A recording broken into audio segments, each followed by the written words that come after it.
ഹരി ഓം. എല്ലാവർക്കും നാരായണീയൻ ക്ലാസ്സിലേക്ക് സ്വാഗതം. നമ്മള് 61 ദശകങ്ങൾ വരെ ചൊല്ലി പൂർത്തിയാക്കിയിട്ടുണ്ട്. നമുക്ക് ഇന്ന് ചൊല്ലാനുള്ളത് 62ാമത്തെ ദശകമാണ്. 62ാമത്തെ ദശകം എന്ന് പറയുന്നത് ഗോവർദ്ധന പൂജയാണ്. ഈ ദശകത്തിൽ ആകെ 10 ശ്ലോകങ്ങളാണ് ഉള്ളത്. ആ എല്ലാ ശ്ലോകങ്ങളും ശിഖരിണി എന്ന വൃത്തത്തിലുമാണ് ഉള്ളത്. അപ്പോൾ നമുക്ക് ചൊല്ലി തുടങ്ങാം. ഓം നമോ ഭഗവതേ വാസുദേവായ. ഓം ശ്രീകൃഷ്ണ പരമാത്മനേ നമഃ. ഓം കഥാചിത് ഗോപാലാൻ വിഹിതമഘ സംഭാര വിഭവാൻ നിരീക്ഷ്യത്വം ശൗരേ മഘവമധമുധ്വം സിധുമനാ വിജാനന്നപ്യേതാൻ വിനയമൃദുനന്ദാദി പശുപാനപൃച്ഛക്കോ വായം ജനക ഭവതാമുദ്ധ്യമയിതി. കഥാചിത് ഗോപാലാൻ വിഹിതമഘ സംഭാര വിഭവാൻ നിരീക്ഷ്യത്വം ശൗരേ മഘവമദമുധ്വം സിതുമനാ വിജാനന്നപ്യേതാൻ വിനയമൃദുനന്ദാദി പശുപാനപൃച്ഛക്കോ വായം ജനക ഭവതാമുദ്ധ്യമയിതി. 62ാമത്തെ ദശകത്തിലെ ആദ്യ ശ്ലോകത്തിൽ വിവരിക്കുന്നത് ഭരതരിപ്പാട് പറയാണ്, അല്ലയോ കൃഷ്ണ, അങ്ങ് ഒരു ദിവസം ഗോപാലന്മാരെല്ലാവരും യാഗത്തിന് ആവശ്യമായിട്ടുള്ള വസ്തുക്കൾ തയ്യാറാക്കുന്നതില് വ്യാപൃതരായിട്ട് കണ്ടു. അതായത് ഗോപാലന്മാരൊക്കെ കൂടി യാഗത്തിന് ആവശ്യമായിട്ടുള്ള വസ്തുക്കളെ ശേഖരിക്കുകയും അത് തയ്യാറാക്കുകയൊക്കെ ചെയ്യുന്നത് കണ്ടു. അപ്പോ ഈ യാഗം എന്തിനാണ് നടത്തുന്നതെന്ന് അറിയാമോ? ഇന്ദ്രന് വേണ്ടിയിട്ടാണ് യാഗം നടത്തുന്നത്. ഇന്ദ്രനെ പ്രീതിപ്പെടുത്താൻ വേണ്ടിയിട്ട്, ദേവേന്ദ്രനെ. അത് എന്തിനാണെന്ന് വെച്ചാൽ മഴ ലഭിക്കാനാണ് ഇത് ചെയ്യുന്നത്. മഴ ലഭിച്ചാലേ, ആവശ്യത്തിന് മഴ ലഭിച്ചാൽ മാത്രമേ ശുദ്ധജലം കിട്ടുകയുള്ളൂ, സസ്യങ്ങൾക്ക് ആവശ്യമായിട്ടുള്ള ജലം ഉണ്ടാവുകയുള്ളൂ, പശുക്കൾക്ക് ആവശ്യമായിട്ടുള്ള ജലം ഉണ്ടാവുകയുള്ളൂ. അപ്പൊ അതുകൊണ്ട് തന്നെ ഈ ജലാശയങ്ങളൊക്കെ നിറയുന്നതിന് വേണ്ടിയിട്ടും എല്ലാ അവരുടെ ആവശ്യങ്ങൾ നിറവേറ്റുന്നതിന് വേണ്ടിയിട്ടും മഴ ലഭിച്ചാലേ നടക്കുകയുള്ളൂ. അപ്പൊ അതുകൊണ്ട് തന്നെ ഇന്ദ്രനെ പ്രീതിപ്പെടുത്താൻ വേണ്ടിയിട്ടാണ് ഇവർ ഈ യാഗം നടത്തുന്നത്. അപ്പോ ഭഗവാൻ മനസ്സിൽ ഉറപ്പിച്ചൊരു കാര്യമാണ്, ദേവേന്ദ്രന്റെ അഹങ്കാരം ഒന്ന് ശമിപ്പിക്കണം, ദേവേന്ദ്രന്റെ അഹങ്കാരം ഇല്ലാതെയാക്കണം എന്ന് ഭഗവാൻ മനസ്സിൽ ഉറച്ചിട്ടുണ്ട്. അപ്പൊ എല്ലാം ഭഗവാൻ അറിയാം, എന്തിനാണ് ഇവർ ഈ യാഗത്തിന് വേണ്ടുന്ന കാര്യങ്ങളൊക്കെ ശേഖരിക്കുന്നതും ഒക്കെ അറിയാം. പക്ഷെ എങ്കിലും ഒന്നും അറിയാത്തതുപോലെ നന്ദഗോപരോട് പോയി ചോദിക്കുകയാണ്, അച്ഛാ, ഈ പ്രവർത്തികളൊക്കെ എന്തിനു വേണ്ടിയാണ് നിങ്ങൾ ചെയ്യുന്നത് എന്ന് ചോദിക്കുകയാണ്. അപ്പൊ നന്ദഗോപരാണ് ഈ യാഗത്തിന് മേൽനോട്ടം വഹിക്കുന്ന ആള്. അപ്പോ അദ്ദേഹത്തിന്റെ മേൽനോട്ടത്തിലാണ് ബാക്കിയുള്ള ഗോപാലന്മാരൊക്കെ ഈ യാഗത്തിന് വേണ്ടിയിട്ടുള്ള കാര്യങ്ങളൊക്കെ ചെയ്യുന്നത്. അപ്പൊ അത്രയേ ഉള്ളൂ ഒന്നാമത്തെ ശ്ലോകത്തിൽ മനസ്സിലാക്കാൻ. അല്ലയോ കൃഷ്ണ, അങ്ങ് ഒരു ദിവസം ഗോപാലന്മാരെല്ലാവരും കൂടി ചേർന്ന് യാഗത്തിന് വേണ്ടുന്ന കാര്യങ്ങളൊക്കെ ചെയ്യുന്നതായി കണ്ടു, അതിൽ വ്യാപൃതരായിരിക്കുന്നത് കണ്ടു. അപ്പോൾ ദേവേന്ദ്രന്റെ അഹങ്കാരം ശമിപ്പിക്കണം എന്ന് മനസ്സിൽ ഉറപ്പിച്ചു തന്നെ എല്ലാം അറിയാമെങ്കിലും ഒന്നും അറിയാത്തതുപോലെ അച്ഛനായിട്ടുള്ള നന്ദഗോപര്, ഈ യാഗത്തിന് മേൽനോട്ടം വഹിക്കുന്ന കൃഷ്ണന്റെ അച്ഛനായിട്ടുള്ള നന്ദഗോപരോട് ചെന്ന് എന്തിനാണ് അച്ഛ ഈ പ്രവർത്തികൾ ചെയ്യുന്നത് എന്ന് ചോദിച്ചു. ഇനി നമുക്ക് രണ്ടാമത്തെ ശ്ലോകം ചൊല്ലാം. ബഭാഷേ നന്ദസ്ത്വാം സുതനനു വിദേയോ മഘവതോ മഘോ വർഷേ വർഷേ സുഖയതി സവർഷേണ പൃഥ്വീം നൃണാം വർഷായത്തം നിഖിലമുപജീവ്യം മഹിതലിം വിശേഷാദസ്മാകം തൃണസലിലജീവ്യാ ഹി പശവ. ബഭാഷേ നന്ദസ്ത്വാം സുതനനു വിധേയോ മഘവതോ മഘോ വർഷേ വർഷേ സുഖയതി സവർഷേണ പൃഥ്വീം നൃണാം വർഷായത്തം നിഖിലമുപജീവ്യം മഹിതലേ വിശേഷാദസ്മാകം തൃണസലിലജീവ്യാ ഹി പശവ. രണ്ടാമത്തെ ശ്ലോകത്തില് ഭരതരിപ്പാട് വിവരിക്കുന്നത് നന്ദഗോപര് ഭഗവാൻ കൃഷ്ണനോട് പറയുന്ന മറുപടിയാണ്. കൃഷ്ണൻ ചോദിച്ചുവല്ലോ, അല്ലയോ അച്ഛ, എന്തിനാണ് ഈ പ്രവൃത്തി എന്ന് ചോദിച്ചു. അപ്പൊ അതിനുള്ള മറുപടി നന്ദഗോപുര് പറയാണ്, അല്ലയോ പുത്ര, ആണ്ടുതോറും നമ്മള് ഇന്ദ്രന് വേണ്ടിയിട്ട് ഈ യാഗം നടത്തി പോരുന്നുണ്ട്. ഇന്ദ്രനാണ് ഈ ഭൂമിയെ, ദേവേന്ദ്രനാണ് ഈ ഭൂമിയെ മഴയാൽ സുഖിപ്പിക്കുന്നത്. മനുഷ്യർക്ക് ഭൂമിയിൽ ജീവിക്കുവാൻ ആവശ്യമായിട്ടുള്ള എല്ലാം തന്നെയും മഴയെ ആശ്രയിച്ചാണ് ഇരിക്കുന്നത്. മഴ ലഭിച്ചില്ലെങ്കിൽ മനുഷ്യർക്ക് ജീവിക്കാൻ ആവശ്യമായിട്ടുള്ള സാധനങ്ങൾക്കൊക്കെ ബുദ്ധിമുട്ടാവും. വെള്ളം മനുഷ്യന് ഒഴിച്ചുകൂടാനാവാത്ത ഒന്നാണ് അല്ലെ. ആ വെള്ളം തൊട്ട് പിന്നെ അങ്ങോട്ട് സസ്യങ്ങൾ വളരണമെങ്കിലും വെള്ളം വേണം, കൃഷിക്ക് ആവശ്യമാണെങ്കിലും വെള്ളം വേണം. അപ്പൊ അതുകൊണ്ട് തന്നെ മനുഷ്യർക്ക് ഭൂമിയിൽ ആവശ്യമായിട്ടുള്ള എല്ലാം ഈ മഴയെ ആശ്രയിച്ച് ഇരിക്കുന്നത് കൊണ്ട് തന്നെ നമ്മൾ ദേവേന്ദ്രനെ പ്രീതിപ്പെടുത്താതെ സാധിക്കില്ല. പ്രത്യേകിച്ച് നമ്മൾ പശുക്കളെ കൊണ്ട് ജീവിക്കുന്ന ആൾക്കാരാണ്. പശുക്കൾക്ക് ആവശ്യമായിട്ടുള്ള പുല്ലും വെള്ളവും ഒക്കെ വേണം. അപ്പൊ അതിന് ഇന്ദ്രനെ പ്രീതിപ്പെടുത്താതെ സാധിക്കില്ലല്ലോ എന്ന് നന്ദഗോപുര് ഭഗവാൻ കൃഷ്ണനോട് മറുപടി പറഞ്ഞു. അപ്പോൾ അത്രയേ ഉള്ളൂ രണ്ടാമത്തെ ശ്ലോകത്തിൽ മനസ്സിലാക്കാൻ. നന്ദഗോപുര് കൃഷ്ണനോട് ഇങ്ങനെ പറഞ്ഞു, അല്ലയോ പുത്ര, ഇന്ദ്രനാണ് മഴ കൊണ്ട് ഈ ഭൂമിയെ സുഖിപ്പിക്കുന്നത്. മനുഷ്യർക്ക് ഭൂമിയിൽ ജീവിക്കുവാൻ ആവശ്യമായിട്ടുള്ള എല്ലാം തന്നെയും മഴയെ ആശ്രയിച്ചാണ് ഇരിക്കുന്നത്. പ്രത്യേകിച്ച് പശുക്കൾക്കും വെള്ളം, പുല്ല് എന്നിവ ലഭിക്കാൻ ഈ മഴ ഇല്ലാതെ സാധിക്കുകയില്ല. അതുകൊണ്ട് നമ്മൾ ആണ്ടുതോറും എല്ലാ വർഷവും ഈ യാഗം നമ്മൾ നടത്തി വരുന്നുണ്ട് എന്ന് നന്ദഗോപുര് കൃഷ്ണനോട് പറഞ്ഞു. ഇനി നമുക്ക് മൂന്നാമത്തെ ശ്ലോകം ചൊല്ലാം.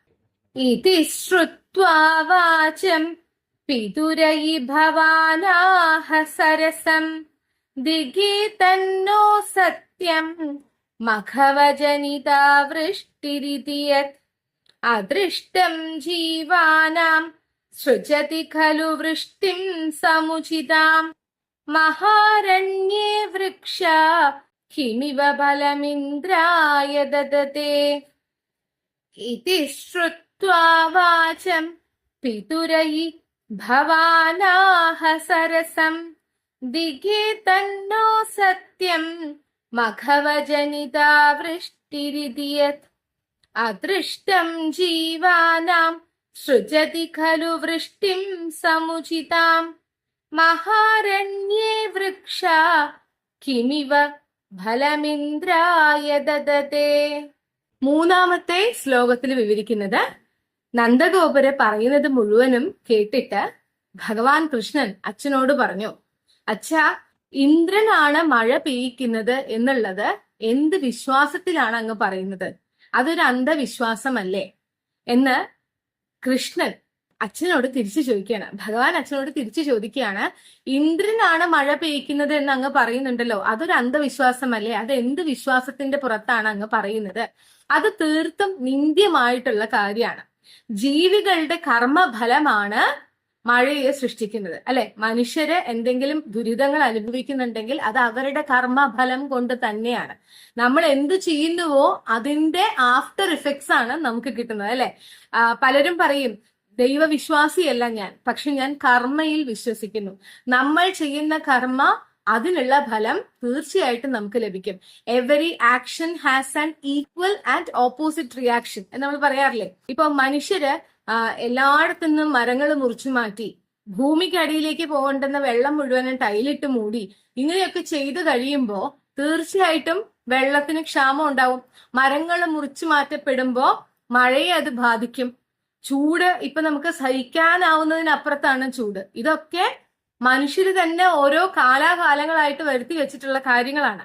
അപ്പൊ അതുകൊണ്ടാണ് ജീവികളുടെ കർമ്മഫലമാണ് മഴയെ സൃഷ്ടിക്കുന്നത്. അതൊരിക്കലും ഇന്ദ്രൻ ചെയ്യുന്ന കാര്യമല്ല.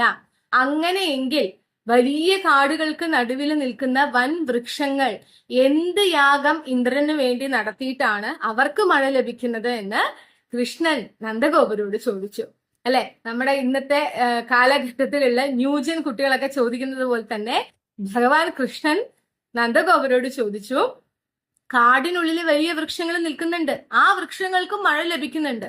അവർ എന്ത് യജ്ഞം നടത്തിയിട്ടാണ് അവർക്ക് മഴ ലഭിക്കുന്നത്? അവർ ദേവേന്ദ്രന് വേണ്ടി പൂജയൊന്നും ചെയ്യുന്നില്ലല്ലോ എന്ന്. അപ്പോ ഭക്തിയിൽ ഉറച്ച മനസ്സോടുകൂടി സത്കർമ്മങ്ങൾ ചെയ്താൽ അതിന്റെ ഫലം നമുക്ക് ലഭിക്കും. അന്ധവിശ്വാസത്തിന്റെ പുറകെ ഒരിക്കലും പോവേണ്ടതില്ല എന്ന് ഭഗവാൻ കൃഷ്ണൻ നന്ദഗോപുരെ ഓർമ്മിപ്പിക്കുക കൂടിയാണ് ഈ വാക്കുകളിലൂടെ ചെയ്തത്. അപ്പോൾ അത്രയേ ഉള്ളൂ മൂന്നാമത്തെ ശ്ലോകത്തിൽ മനസ്സിലാക്കാൻ. നന്ദഗോപരുടെ വാക്കുകൾ മുഴുവനും കേട്ടിട്ട് ഭഗവാൻ കൃഷ്ണൻ അദ്ദേഹത്തോട് തിരിച്ചു ചോദിച്ചു, അച്ഛാ, ഇന്ദ്രനാണ് മഴ പെയ്യിക്കുന്നത് എന്നുള്ളത് എന്ത് വിശ്വാസത്തിലാണ് അങ്ങ് പറയുന്നത്? അതൊരു അന്ധവിശ്വാസമല്ലേ? നിന്ദ്യമായിട്ടുള്ള കാര്യമല്ലേ? ജീവികളുടെ കർമ്മത്തിന്റെ ഫലമാണ് മഴയെ സൃഷ്ടിക്കുന്നത്. ഇന്ദ്രനാണ് മഴ സൃഷ്ടിക്കുന്നതെങ്കിൽ വലിയ കാടുകൾക്കുള്ളിൽ നിൽക്കുന്ന വൻ വൃക്ഷങ്ങൾ എന്ത് പൂജ ഇന്ദ്രന് വേണ്ടി ചെയ്തിട്ടാണ് അവർക്ക് മഴ ലഭിക്കുന്നത് എന്ന് ചോദിച്ചു. ഇനി നമുക്ക് നാലാമത്തെ ശ്ലോകം ചൊല്ലാം. ഇതം താവത് സത്യം യതിഹ പശവോ ന കുലധനം തദാ ജീവ്യായാസൗ ബലിരചല ഭർത്രേ സമുചിത സൂര്യേഭ്യോപ്യുത്കൃഷ്ട നനുധരണി ദേവാക്ഷിതിതലേ തതസ്തേപ്യാരാധ്യ ഇതി ജഗദിദത്വം നിജജനാൻ. ഇദം താവത് സത്യം യതിഹ പശവോ ന കുലധനം തദാ ജീവ്യായാസൗ ബലിരചല ഭർത്രേ സമുചിത സൂര്യേഭ്യോപ്യുത്കൃഷ്ട നനുധരണി ദേവാക്ഷിതിതലേ തതസ്തേപ്യാരാധ്യ ഇതി ജഗദിദത്വം നിജജനാൻ. നാലാമത്തെ ശ്ലോകത്തില് ഭഗവാൻ കൃഷ്ണൻ അവിടെയുള്ള എല്ലാവരോടും ഈ പൂജ ചെയ്യേണ്ടതിന്റെ ആവശ്യം എന്താണ്, ഇത് തികച്ചും അനാവശ്യമായിട്ടുള്ള ഒരു കാര്യമാണെന്നുള്ളത് പറഞ്ഞ് മനസ്സിലാക്കി കൊടുക്കുകയാണ്. അപ്പൊ ഭഗവാൻ കൃഷ്ണൻ ഇങ്ങനെയാണ് പറഞ്ഞത്, പശുക്കള് നമ്മുടെ കുലസമ്പത്താണ് എന്ന് പറയുന്നു. അതെ, അതിന് തർക്കമൊന്നുമില്ല. പശുക്കള് നമ്മുടെ കുലസമ്പത്ത് തന്നെയാണ്. അവരെ സംരക്ഷിക്കേണ്ടത് ആവശ്യവുമാണ്. അങ്ങനെയെങ്കിൽ ആ പശുക്കൾക്ക് വേണ്ടുന്നതെല്ലാം കൊടുക്കുന്നത് പർവ്വതരാജനായിട്ടുള്ള ഗോവർദ്ധനമാണ്. ഗോവർദ്ധനഗിരിയാണ് അവർക്ക് വേണ്ടുന്നതെല്ലാം കൊടുക്കുന്നത്.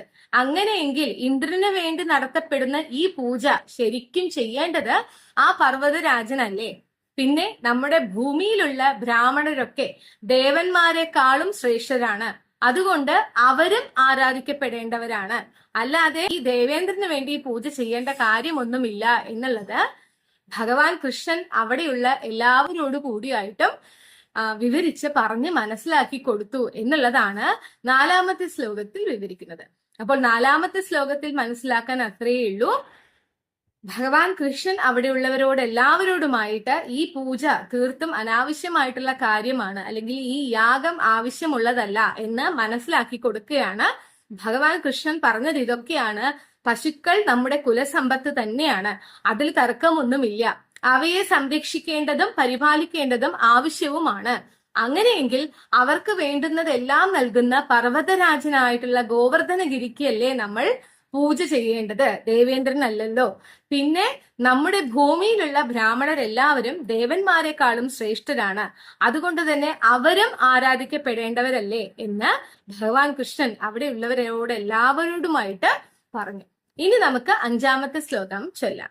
ഭവദ്വാചം ശ്രുത്വാ ബഹുമതിയുതാസ്തേപി പശുപാ ദ്വിജേന്ദ്രാനർച്ചന്തോ ബലിമദദുരുച്ചൈക്ഷിതിഭൃതേ വ്യധുപ്രാദക്ഷിണ്യം സുഭൃശമനമന്നാധരയുതാ സ്വമാദശൈലാത്മാ ബലിമഖിലമാഭീരപുരത ഭവദ്വാചം ശ്രുത്വാ ബഹുമതിയുതാസ്തേപി പശുപാ ദ്വിജേന്ദ്രാനർച്ചന്തോ ബലിമദദുരുച്ചൈക്ഷിതിഭൃതേ വ്യധുപ്രാദക്ഷിണ്യം സുഭൃശമനമന്നാധരയുതാ സ്വമാദശൈലാത്മാ ബലിമഖിലമാഭീരപുരത. അഞ്ചാമത്തെ ശ്ലോകത്തിൽ വിവരിക്കുന്നത് അവിടെയുള്ള ഗോപന്മാർക്കൊക്കെ ഭഗവാൻ പറഞ്ഞ വാക്കുകളൊക്കെ വളരെയധികം ശരിയാണ് എന്ന് മനസ്സിലായി. അവരെ ബഹുമാനത്തോടു കൂടി ഭഗവാൻ കൃഷ്ണന്റെ വാക്കുകളെ അനുസരിക്കാൻ തയ്യാറായി. അങ്ങനെ അവർ ആ ബലി അവിടെയുള്ള ബ്രാഹ്മണർക്കും ആ പർവ്വത ശ്രേഷ്ഠനും ഗോവർദ്ധനഗിരിക്കുമായിട്ട് ബലി നൽകുകയാണ്. അത് മാത്രമല്ല, ആദരവോടുകൂടി നമസ്കരിക്കുകയും ആ പർവ്വതത്തെ പ്രദക്ഷിണം വെക്കുകയും ചെയ്തു.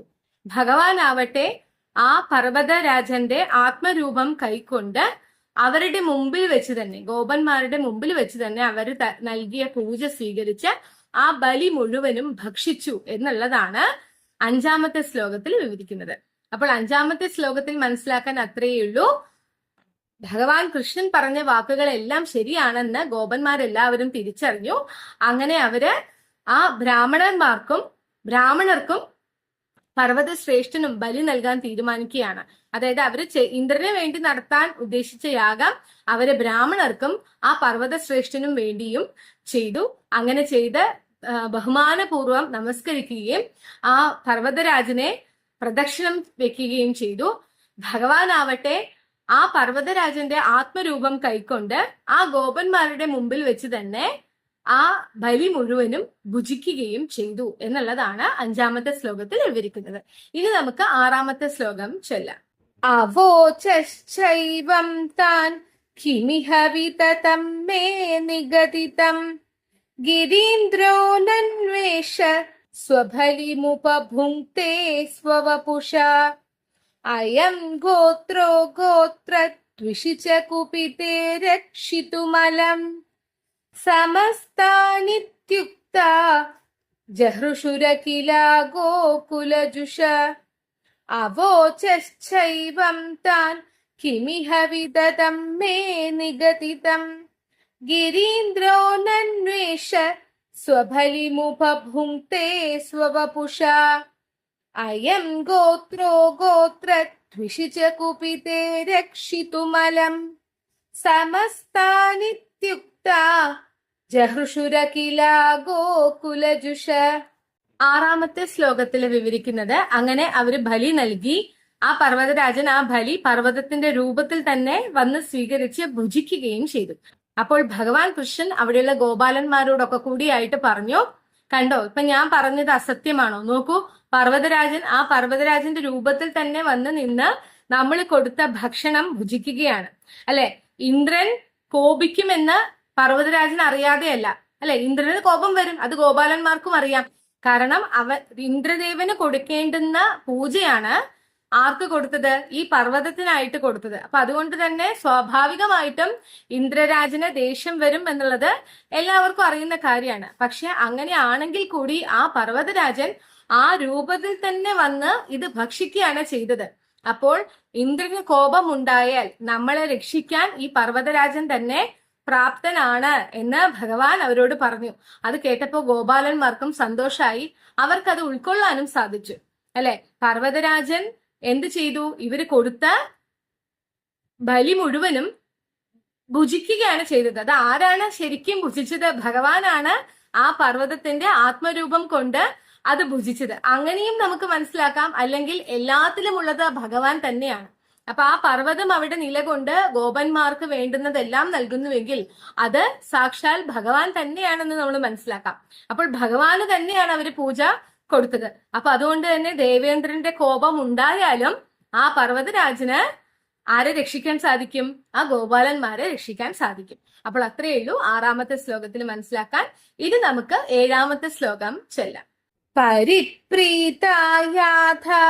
ഖലു ഭവതുപേതാ വ്രജജുഷോ വ്രജം യാവത്താവൻ നിജമഘ വിഭംഗം നിശമയൻ ഭവന്തം ജാനന്നഭ്യധികരജസാക്രാന്ത ഹൃദയോ നസേഹേ ദേവേന്ദ്രസ്ത്വദുപരചിതാത്മോന്നതിരപി പരിപ്രീതായാഥ ഖലു ഭവതുപേതാ വ്രജജുഷോ വ്രജം യാവത്താവൻ നിജമഘ വിഭംഗം നിശമയൻ ഭവന്തം ജാനന്നഭ്യധികരജസാക്രാന്ത ഹൃദയോ നസേഹേ ദേവേന്ദ്രസ്ത്വദുപരചിതാത്മോന്നതിരപി.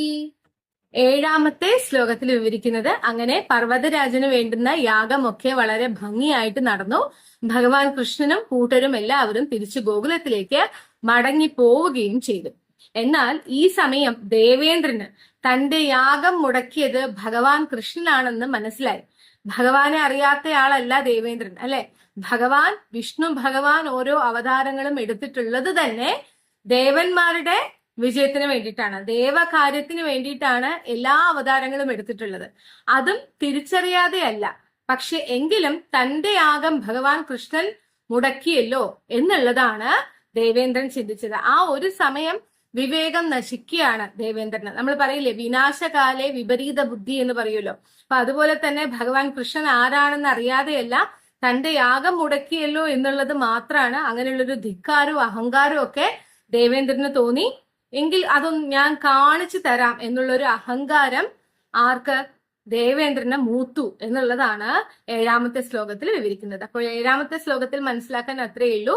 യാഗമൊക്കെ വളരെ ഭംഗിയായിട്ട് നടന്നു. സന്തുഷ്ട ഹൃദയരായിട്ട് ഭഗവാൻ കൃഷ്ണനും കൂട്ടരും ഒക്കെ ഗോകുലത്തിലേക്ക് മടങ്ങിപ്പോയി. എന്നാൽ ദേവേന്ദ്രനാവട്ടെ ഭഗവാൻ കൃഷ്ണനാണ് തന്റെ യാഗം മുടക്കിയത് എന്ന് മനസ്സിലായിട്ട് കൂടി മനസ്സിൽ വിദ്വേഷം വന്നു. എന്റെ യാഗം മുടക്കിയല്ലേ, എന്നാ ഞാൻ കാണിച്ചു തരാം എന്നുള്ളൊരു ധിക്കാരം ദേവേന്ദ്രനിൽ ഉണ്ടായി എന്നുള്ളതാണ് 7ാമത്തെ ശ്ലോകത്തിൽ വിവരിക്കുന്നത്. ഇനി നമുക്ക് 8ാമത്തെ ശ്ലോകം ചൊല്ലാം.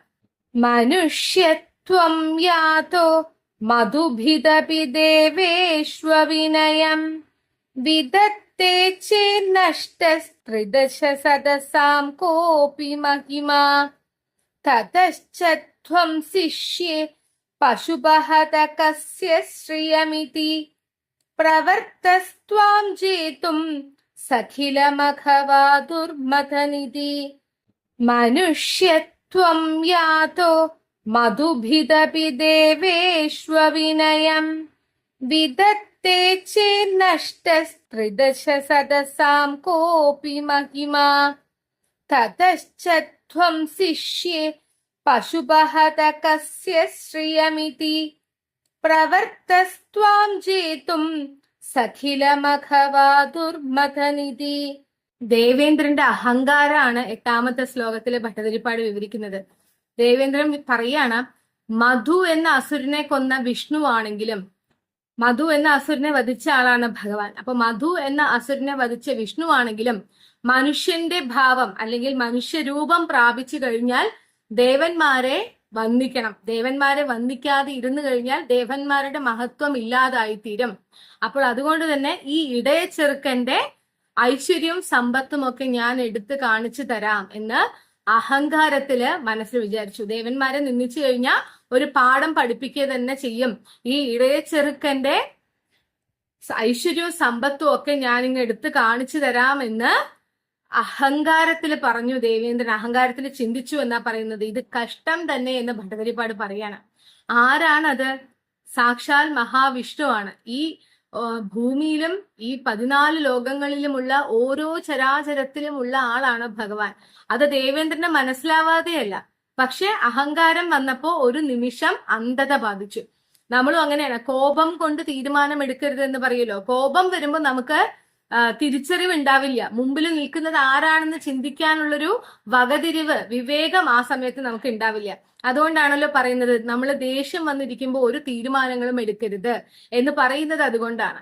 അപ്പോ അതുപോലെ തന്നെ ദേവേന്ദ്രനും മനസ്സിൽ ചിന്തിക്കുകയാണ് എങ്ങനെ, മധു എന്ന അസുരനെ വധിച്ച വിഷ്ണു ആണെങ്കിലും ശരി, മനുഷ്യരൂപം പ്രാപിച്ചു കഴിഞ്ഞാൽ ദേവന്മാരെ വന്ദിക്കണം, അല്ലെങ്കിൽ ദേവന്മാരുടെ മഹത്വം ഇല്ലാതായി തീരും.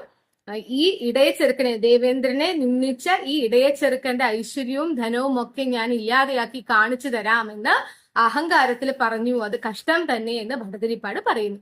ഇനി നമുക്ക് 9ാമത്തെ ശ്ലോകം ചൊല്ലാം. ത്വതാവാസം ഹന്തും പ്രളയജലദാനം ഭരഭുവി പ്രഹിണ്വൻ ബിഭ്രാണ കുലിശമയമബ്രേ ഭഗമന പ്രദസ്തേഞ്ഞൈരന്തർദഹനമരുധാധ്യൈർവിഹസിതോ ഭവന്മായാനൈവ ത്രിഭുവനപതേ മോഹയതികം. ത്വതാവാസം ഹന്തും പ്രളയജലദാനം ഭരഭുവി പ്രഹിണ്വൻ ബിഭ്രാണ കുലിശമയമബ്രേ ഭഗമന പ്രദസ്തേഞ്ഞൈരന്തർദഹനമരുധാധ്യൈർവിഹസിതോ ഭവന്മായാനൈവ ത്രിഭുവനപതേ മോഹയതികം. 9ാമത്തെ ശ്ലോകത്തിൽ വിവരിക്കുന്നത്, അങ്ങനെ ഭഗവാനെതിരെ തിരിഞ്ഞു ഇന്ദ്രൻ. എന്നിട്ട് എന്ത് ചെയ്തു എന്നറിയാമോ? പ്രളയകാല മേഘങ്ങളെ മൊത്തം വ്യാപിപ്പിച്ചു. അപ്പൊ ആ മേഘങ്ങളിൽ നിന്നും മഴ പെയ്തു കഴിഞ്ഞാൽ പ്രളയം ഉണ്ടാവും, അത് തീർച്ച. അപ്പൊ അങ്ങനെ പ്രളയകാല മേഘങ്ങളെ മുഴുവൻ വ്യാപിപ്പിച്ചു. വജ്രായുധവും എടുത്ത് ഐരാവതത്തിന്റെ പുറത്ത് കയറിയാണ് ഇന്ദ്രന്റെ പുറപ്പാട്. ഇന്ദ്രന്റെ എല്ലാ പ്രതാപത്തോടു കൂടിയാണ് പുറപ്പാട്. എന്തിനാണ്? ആരെ ജയിക്കാനാണ് ഈ വരുന്നത്? ഭഗവാൻ കൃഷ്ണനെ ജയിക്കാനാണ് ഈ വരുന്നത്. അപ്പോ അഗ്നിദേവനും വായുദേവനും ഒക്കെ ഉള്ളില് പരിഹാസം തോന്നി. ഈ സർവശക്തനും പ്രപഞ്ചനാഥനുമായിട്ടുള്ള ഭഗവാനെ ജയിക്കാനാണോ ഇന്ദ്രന്റെ പുറപ്പാട് എന്ന് ഓർത്തിട്ട് അവർക്ക് ഉള്ളില് പരിഹാസം തോന്നി. ശരിയാണല്ലേ? പരിഹസിക്കേണ്ട കാര്യമാണ്. അവരുടെ ഒക്കെ രാജാവാണ് ഇന്ദ്രൻ, ദേവേന്ദ്രനാണ്. ദേവേന്ദ്രൻ എന്തുകൊണ്ട് ഇങ്ങനെ തോന്നി?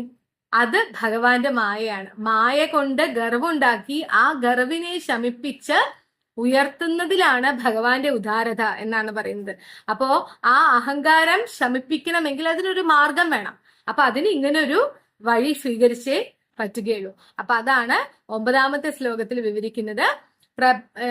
ഭഗവാൻ കൃഷ്ണനെ എതിർക്കാൻ തയ്യാറായി ശത്രുവായി കണ്ട് ദേവേന്ദ്രൻ പ്രളയമേഘങ്ങളെ മൊത്തം വ്യാപിപ്പിച്ചു. എന്നിട്ടോ വജ്രായുധം എടുത്ത് ഐരാവതത്തിന്റെ പുറത്ത് കയറി ഭഗവാനെ നേരിടാനായിട്ട് പുറപ്പെട്ടു. ഇത് കണ്ട് അഗ്നിദേവനും വായുദേവനും ഒക്കെ ഉള്ളിൽ പരിഹസിച്ചു. എന്നാൽ ദേവേന്ദ്രൻ ഇങ്ങനെ തോന്നാനുള്ള കാരണം ഭഗവാന്റെ മായയാണ്. ഭഗവാന്റെ മായയിൽ നിന്ന് ഒരാൾക്കും രക്ഷയില്ല. ആ മായ കൊണ്ട് ഗർവുണ്ടാക്കി ആ ഗർവ ശമിപ്പിക്കാനാണ് ഭഗവാൻ ശ്രമിക്കുന്നത് എന്നാണ് ഭട്ടതിരിപ്പാട് പറയുന്നത്.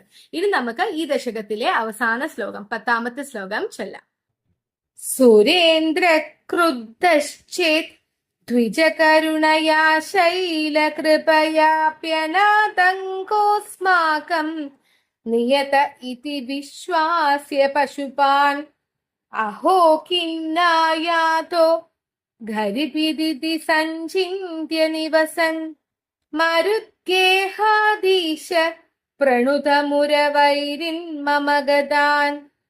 സുരേന്ദ്ര ക്രുദ്ധശ്ചേത് ദ്വിജകരുണയാ ശൈലകൃപയാപ്യനാതങ്കോസ്മാകം നിയത ഇതി വിശ്വാസ്യ പശുപാൻ അഹോ കിന്നായാതോ ഗരിപിദിതി സഞ്ചിന്യ നിവസൻ മരുദ്ഗേഹാദീശ പ്രണുതമുരവൈരിൻ മമ ഗതാൻ.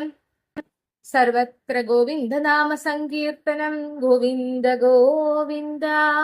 10ാമത്തെ ശ്ലോകത്തില് വിവരിക്കുന്നത് ദേവേന്ദ്രന് കോപമുണ്ടായി നമ്മളെ ആക്രമിക്കാൻ വന്നാലും ബ്രാഹ്മണരുടെയും ഗോവർദ്ധനഗിരിയുടെയും കാരുണ്യം കൊണ്ട് നമുക്കൊന്നും സംഭവിക്കുകയില്ല എന്ന് പറഞ്ഞ് കൃഷ്ണൻ ആ ഗോപാലന്മാരെയൊക്കെ ആ ഗോകുലവാസികളെ ഒക്കെ ഇങ്ങനെ ആശ്വസിപ്പിച്ചുകൊണ്ടിരിക്കുകയാണ്. എന്നാൽ മനസ്സിൽ ചിന്തിക്കുന്നുണ്ട് എന്താണ് ദേവേന്ദ്രൻ വരാത്തത് എന്ന് മനസ്സിൽ ചിന്തിച്ച് ദേവേന്ദ്രന്റെ വരവും പ്രതീക്ഷിച്ചിരിക്കുകയാണ് ഭഗവാൻ. അതാണ് 10ാമത്തെ ശ്ലോകത്തിൽ വിവരിക്കുന്നത്. അപ്പോൾ 10ാമത്തെ ശ്ലോകത്തിൽ മനസ്സിലാക്കാൻ അത്രയേ ഉള്ളൂ. ദേവേന്ദ്രന് കോപമുണ്ടായി നമ്മളെ ആക്രമിക്കാൻ തുനിഞ്ഞു വന്നാലും ബ്രാഹ്മണരുടെയും ആ ഗോവർദ്ധന പർവ്വതത്തിന്റെയും കൃപ കൊണ്ട് നമുക്കൊന്നും സംഭവിക്കുകയില്ല, നമ്മളെ അവര് രക്ഷിക്കുമെന്ന് പറഞ്ഞ് ഭഗവാൻ കൃഷ്ണൻ ഗോകുലവാസികളെ ഒക്കെ ആശ്വസിപ്പിച്ചു നിർത്തി. എന്നിട്ട് ഉള്ളില് എന്താണ് ദേവേന്ദ്രൻ വരാത്തത് എന്ന് ദേവേന്ദ്രനെയും പ്രതീക്ഷിച്ച് ഭഗവാൻ ഇരിക്കുകയാണ്. എന്താണ് വരാത്തത് എന്ന് ചിന്തിച്ച് ദേവേന്ദ്രനെയും പ്രതീക്ഷിച്ചിരിക്കുകയാണ്. അപ്പോൾ അങ്ങനെയുള്ള ഭഗവാനെ അങ്ങ് എന്നെ എന്റെ എല്ലാ രോഗങ്ങളിൽ നിന്നും രക്ഷിക്കണമേ എന്ന് പറഞ്ഞുകൊണ്ട് ഭട്ടതിരിപ്പാട് 10ാമത്തെ ശ്ലോകവും 62ാമത്തെ ദശകവും ഇവിടെ അവസാനിപ്പിക്കുകയാണ്. അങ്ങനെ നമ്മൾ 62 ദശകങ്ങൾ ചൊല്ലി പൂർത്തിയാക്കിയിട്ടുണ്ട്. അപ്പോൾ എല്ലാവരും തുടർന്നും വീഡിയോസ് ഒക്കെ ഇതുപോലെ തന്നെ കാണണം. ഈ വീഡിയോസ് ഒക്കെ ഉപകാരപ്രദമാവും എന്ന് തോന്നുന്നവരിലേക്ക് ഷെയർ ചെയ്തെത്തിക്കുക. എന്തെങ്കിലും അഭിപ്രായങ്ങൾ ഉണ്ടെങ്കിൽ തീർച്ചയായിട്ടും കമന്റുകളിൽ അറിയിക്കുകയും വേണം. വീണ്ടും അടുത്ത വീഡിയോയുമായിട്ട് 63ാമത്തെ ദശകവുമായിട്ട് വരാം. അതുവരെ ഹരിയോ.